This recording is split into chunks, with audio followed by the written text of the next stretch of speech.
लावायला लागली जाताना. लेट होते की नाही.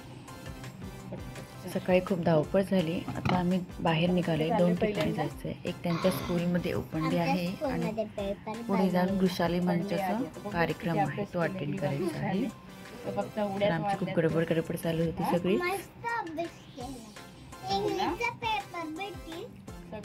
पेपर बघण्याची ही एक्साइटमेंट होती.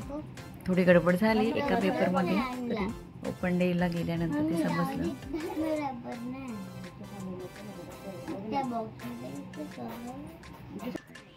इथे आम्हाला त्यांच्या आत्या मावशी यांची भेट झाली. त्या सगळ्या एकाच वर्गात आहेत. आणि त्यानंतर आम्ही रिक्षाने मग वृषाली मंचाच्या प्रोग्रामसाठी निघालो. दोघींनाही साईड सीट खूप आवडतात बसायला. मला कधीच तिथे जागा भेटत नाही, त्या दोघींचीच जागा असते. त्यानंतर आम्ही तिथे पोहोचलो. तो हॉलही नवीनच बांधलेला आहे. आम्ही पहिल्यांदाच तिथे गेलो. छान वाटलं. पण आधी साध्या पद्धतीचं होतं, खूप वर्षांपासूनचं होतं. आता न्यूली कन्स्ट्रक्शन आहे. छान वाटलं. मामा बघ, हे सगळे मामा लोक होते तिथे. ही माझी आई आहे, फेटा बांधायला घेतलेला आलेल्या प्रत्येक व्यक्तीला. आणि हा ओंकार मामा, तो ग्रीवाग्रीशाला खूप खूप त्रास देतो होता. आता इथे तो तिचं चॉकलेट मागत होता. ग्रीवाने तिचं चॉकलेट गाडीतच खाल्लं होतं. इने हिचं हातात ठेवून दिलेलं होतं. ओंकार बाबाला तर नाही भेटलं, पण तो हिंदवीने घेतलं तिच्या हातून. पण ग्रीशाने ॲडजस्ट केलं तसं, तिच्याकडून नाही खेचून घेतलं. आणि ही भाषणं ऐकून ऐकून मुलं बोर झाले होते. आणि तितक्यातच मग नाश्ता खाऊ पाहिजे असं ओरडत होते. तर तितक्यातच नाश्ता बॉक्स वाटप चालू झालेले. मग त्यांची काय मज्जाच मज्जा. मग मस्त त्यांचा टाईमपास झाला तिथे. एन्जॉय केलं. मग तेवढा वेळ त्यांनी सगळ्या मुलींचे तिथे मुलींचे मीन्स आईवडिलांचे सत्कार करण्यात आले की ज्यांना 2च मुली आहेत अशा. पण नंतर ह्या मुलीला बघितलं सगळ्यांनी तर सगळेजण खूपच असे भारावून गेले. कारण ती अपंग आहे, तिला डोळ्याने काहीही दिसत नाही आहे. पण तिच्या कानाने ऐकून ती इतकी सुंदर म्हणजे वाक्यरचना, तिचे गाणं बोलणं वगैरे होतं ना, खूपच सुंदर. आणि ते आधी सगळे नॉर्मल होते, पण जेव्हा ती बोलायला लागली तेव्हा सगळे म्हणजे आश्चर्याने तिच्याकडे बघून सगळ्यांचे डोळे असे अगदी पाणावले होते. एवढं सुंदर तिचं बोलणं वगैरे होतं. आणि मग सगळ्यांनी स्वखुशीने तिला 500 रुपयाचे असे जिथे उपस्थित एवढ्यांनी 500 असं तिला बक्षीस दिले.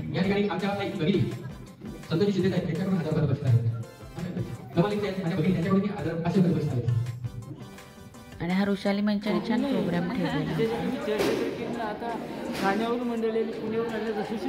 तिचे वडील आहेत, ते तिच्याबद्दल मला सांगत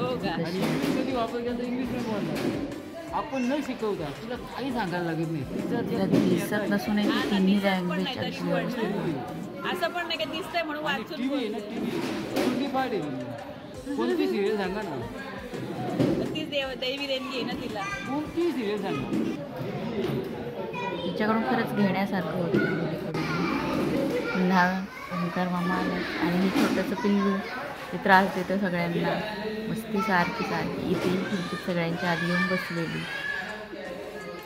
आता इथे ओंकार मामा बरोबर तिला त्रास देतोय. खुर्चीत बसवायचं सोडून त्याने स्टेजवर आणून सुरू केली तिला. आणि इथे माझे सासरे मीन्स ग्रीवाग्रीशाचे आजोबा, त्यांच्या नावाची पाठी होती तिथे लिहिलेली. आम्ही पाहिली नव्हती, मग ती बघून आलो तिथे. आणि मग त्यानंतर आम्ही घरी आलो. ओंकार दादा आला आम्हाला सोडायला इथे, ओंकार मामा. त्यानंतर आल्यावर आम्ही जेवण वगैरे केलं. यांचा दोघींचा ड्रॉइंगचा टाईमपास चालू होता. हॉलिडे वर्क केलं ॲक्टिव्हिटी. आता का त्यानंतर ते ऑफिसवरून आले आणि मग आम्ही पुन्हा मग संध्याकाळी थोडं राऊंडला निघालो. पटेल मार्टमध्ये ॲक्च्युली आम्ही निघालेलो, पण भाऊंचा फोन आला की ते दवाखान्यात आलेत. मग आम्ही त्यांना दवाखान्यामध्ये ते भेटायला गेलो.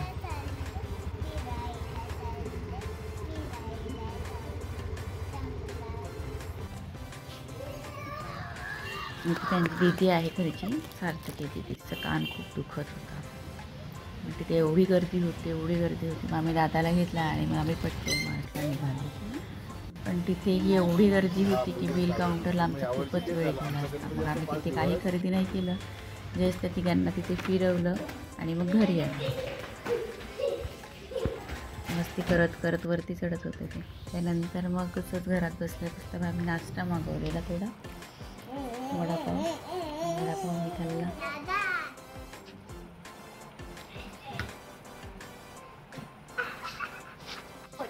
आता मी म्हटलं दादाला शेंड्या लावून येतो, तिने शब्दशः अर्थ पकडून ठेवला त्याचा. दादाला शेंड्या लावतो, दिशा शेंड्या लावायला लागली दादा. ती प्रत्यक्ष शेंड्या लावायला लागली.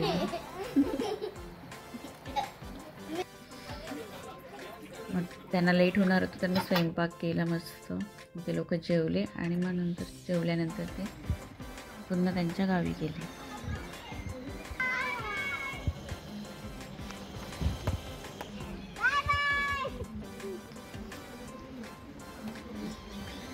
दादासोबत खूप मस्ती केली मस्त दोघींनी.